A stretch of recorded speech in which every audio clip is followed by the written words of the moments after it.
Një tërmet tjetër i fuqishëm ka shkundur disa pjesë të Afganistanit perëndimor mëngjesin e të mërkurës vetëm pak ditë pasi një tërmet vdekjeprurës mori më shumë se 2000 jetë njerëzish dhe rënoi fshatra të tërë. Tërmeti i fundit me magnitudë 6.3 ball u regjistrua rreth 28 kilometra larg Heratit, kryeqytetit të provincës Herat, sipas shërbimit gjeologjik të Shteteve të Bashkuara.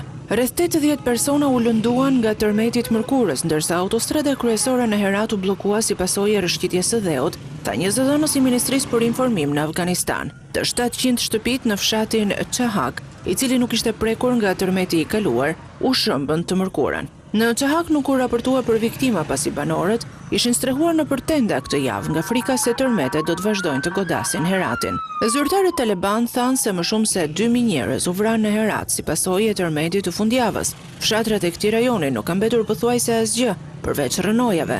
Ndërkohë, vazhdojnë funeralet e viktimave që humbën jetën në tërmetin e të shtunës. Në Naib Rafi, një fshat që kishte rreth 2500 banor, nuk ka mbetur thuajse asnjë banor i gjallë, përveç burrave që kishin qenë duke punuar jashtë kur tërmeti u regjistrua.